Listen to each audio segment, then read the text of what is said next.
E aí, galera, tudo tranquilo com vocês? Espero que sim. Vamos estudar um pouquinho de termometria, proporçãozinha? Converter de Celsius para Fahrenheit, Fahrenheit para Celsius, Fahrenheit para Kelvin, de Kelvin para Celsius? Partiu? Vem comigo, galera!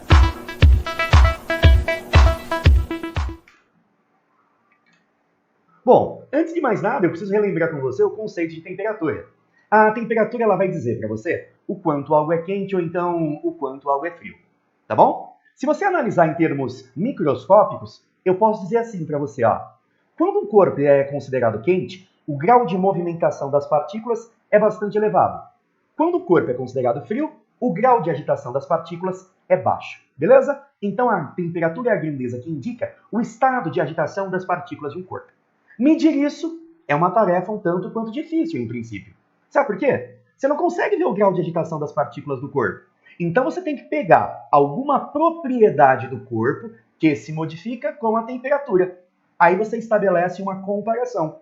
Por exemplo, ó, sabe a cor do carvão? Quando você tira ele do saco lá para fazer o churrasco, ele tá preto, não é? Quando ele coloca, quando ele está pegando fogo lá, quando ele está em brasa, ele fica alaranjado, avermelhado, acinzentado. Ou seja, ele muda de cor à medida que a temperatura dele vai mudando. Então eu posso dizer que a temperatura ela varia de acordo com a cor. Ou melhor, a cor varia de acordo com a temperatura. Aquelas grandezas cujo comportamento varia de acordo com a temperatura são chamadas de grandezas termométricas. Um exemplo é a cor do corpo. Ou então, sabe aqueles termômetros mais antigos? Os chamados termômetros clínicos, que tinham uma coluninha de mercúrio? Quando você coloca ele embaixo do teu braço, ele sofre uma dilatação. Ao receber, ao aumentar ou diminuir a temperatura, a coluna de mercúrio sofre uma dilatação. Então, o volume também é uma propriedade que pode ser aplicada para a medição de temperatura. Portanto, o volume também é uma grandeza termométrica. Beleza, gente? Aqui eu coloquei alguns exemplos de grandezas termométricas. O volume pode variar com a temperatura? Sim, então é grandeza termométrica, pressão, resistência elétrica, cor, emissão de infravermelho. Qualquer propriedade do corpo que se modifica com a temperatura é uma grandeza termométrica, então pode ser empregada na construção de um termômetro, que é um aparelhinho destinado à medição de temperatura. Tá bom? Então, ó, apesar de a temperatura ser a medida do estado de agitação das partículas de um corpo, a gente mede esse estado de agitação de modo indireto, usando uma dessas propriedades aí. Tá bom? Aqueles termômetros que hoje em dia estão muito em evidência, devido à questão da pandemia, né, gente? Esse vídeo está sendo gravado em 2021. Aqueles que parecem um revolvinho, aquele termômetro, ele indica a temperatura recebendo de você uma onda chamada infravermelho, tá bom? Você pode falar onda de calor ou então infravermelho. E a intensidade dessa onda que você emite, ela varia de acordo com o seu estado febril. Se você estiver com uma temperatura muito alta, você vai emitir ondas de infravermelho com maior intensidade. Aí aquele aparelhinho registra, ele converte a intensidade dessa onda a um valor de temperatura. Beleza? Então, a gente mede a temperatura de um jeito indireto. Bom, para a gente poder criar medir uma temperatura e criar um termômetro, a gente precisa do que a gente chama de escala termométrica. Eu posso criar a escala Darcy, você pode criar a escala X, mas existem três que são as principais: Celsius, Fahrenheit e Kelvin. Tá bom? Essas são as principais: Celsius, Fahrenheit e Kelvin. Por exemplo, ó, sabe aquela sensação? Imagine que eu tivesse, por exemplo, o gelo derretendo em condições normais de temperatura e pressão, tá? Ao nível do mar. Imagine uma pedra de gelo derretendo na tua mão. Sabe aquela sensação térmica do gelo derretendo? Um carinha chamado Anders Celsius, ele atribuiu o valor de 0 para essa temperatura. E para a temperatura da água fervente, ele atribuiu o valor 100. Em contrapartida, Fahrenheit atribuiu o valor de 32 para o gelo fundente, para o gelo derretendo, e o valor 212 para a água fervendo. Em contrapartida, Lord Kelvin, ele atribuiu o valor de 273 para o gelo derretendo e 373 para a água fervendo. Tá bom? Então, qualquer escala que você fizer, você tem que considerar 2 pontos fixos. Normalmente a gente usa o ponto de derretimento de gelo e o ponto de fervura da água, em condições normais. Beleza? Esses valores aí, eu sugiro que você guarde para o teu vestibular. Bom, agora o que a gente precisa fazer? Estabelecer uma relação para a conversão entre essas principais escalas. Uma temperatura qualquer na escala Celsius, eu vou chamar de θC. Na escala Fahrenheit, de θF. E na Kelvin, é comum a gente usar apenas tesão. Beleza? Agora vamos fazer o seguinte, ó. Vamos fazer uma comparação.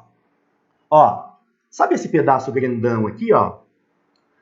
Desde o 100 até o 0, existem 100 marcações, né? Do 0 até o 100, eu tenho 100 marcações.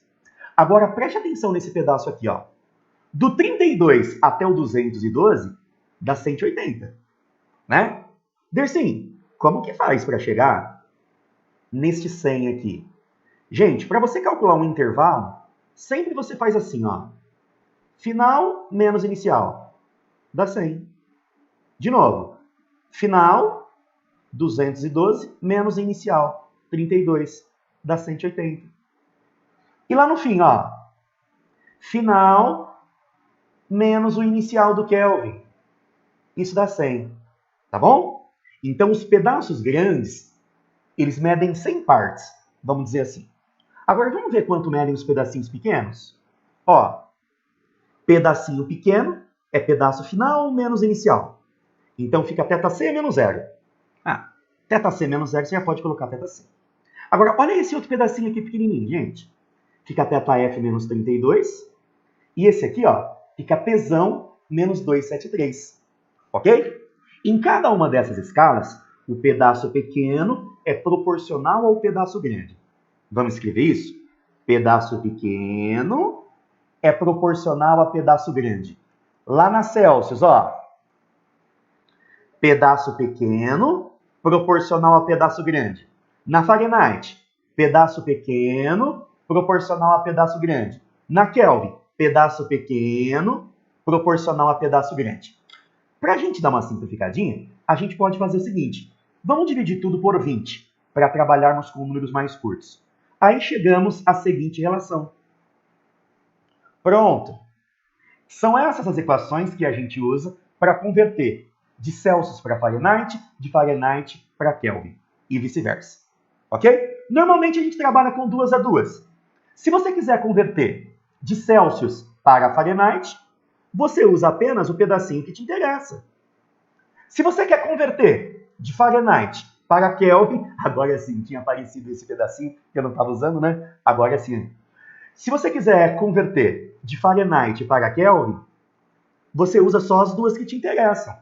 Se você quiser converter de Celsius para Kelvin, aí você usa as duas extremas, ok? Esquece a do meio. Gente, você percebeu que as duas ficam divididas por 5? Como as duas ficam divididas por 5, ó, você pode cortar. Aí a tua equação acaba dando uma simplificadinha. Ou, se você quiser passar o 273 para o outro lado, ele que está menos, vira mais. Ok? Quando você vai usar esse grupo de equações? Você vai usar esse grupo de equações quando for pedido uma temperatura específica em uma unidade e em uma escala e ele deseja em uma outra escala. Ok? É assim que você faz a comparação. Bom, para finalizar, gente, existe uma última modalidade de exercício em que é pedida não uma temperatura específica, mas uma variação, um intervalo de temperatura. Como assim, Dersim? Deixa eu te explicar, ó. Dá print na tela, copia aí. Por exemplo, dá uma olhada nisso aqui, ó. Tá vendo esse pedacinho aqui, ó? A gente já conhece, vale 100, né? Esse pedacinho aqui, ó, a gente já conhece, vale 180. Aqui eu tenho 100 marcações. Ótimo. Agora vamos bater um papo aqui sobre... Talvez você possa estar pensando que eu esqueci de colocar a bolinha aqui no Kelvin, tá? Gente, a bolinha a gente coloca quando a gente fala graus.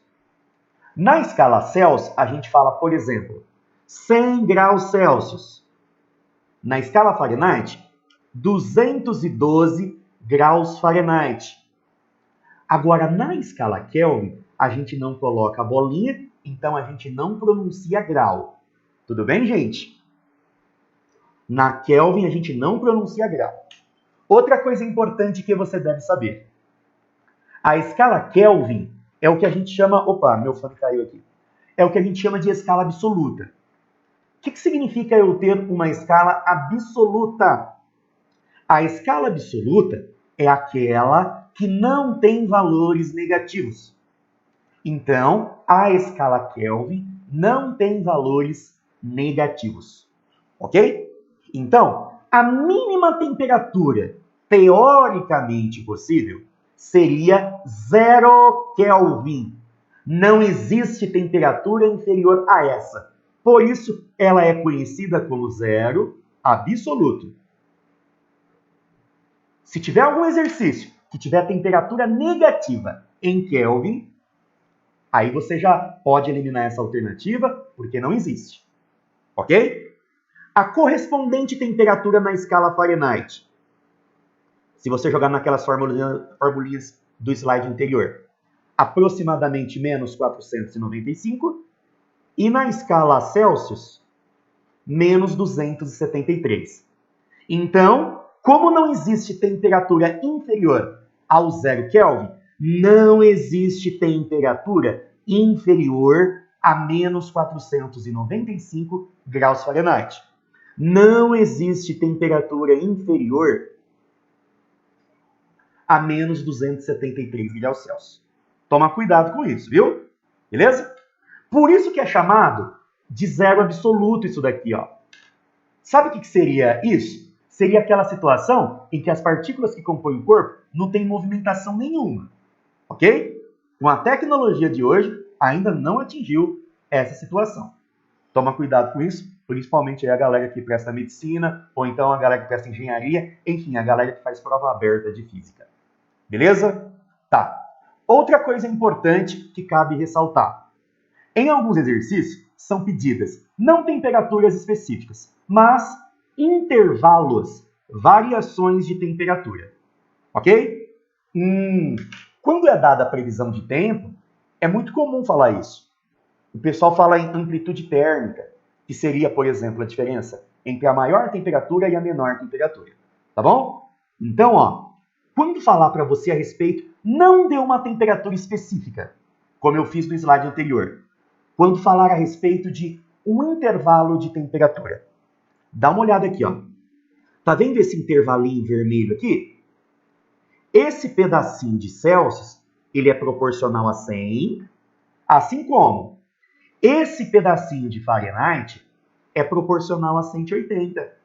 Assim como esse pedacinho verde de Kelvin é proporcional a 100.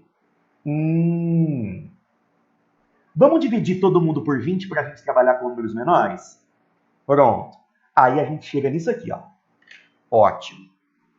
Bom, a questão é, quando você usa as equações do slide anterior, quando você usa as equações desse slide?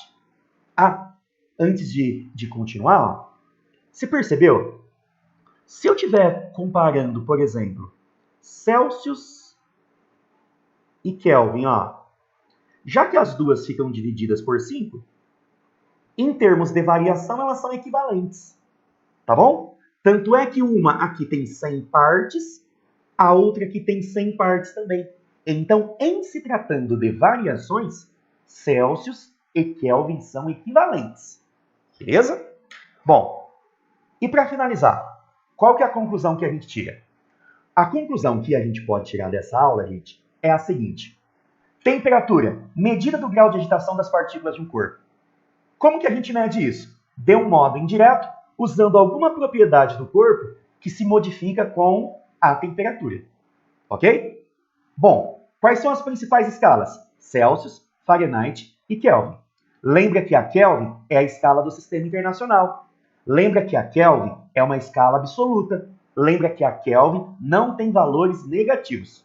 Portanto, a menor temperatura que existe, teoricamente, é 0 Kelvin. Não fala grau. Agora, quando eu uso as equações de cima, quando eu quero uma temperatura específica.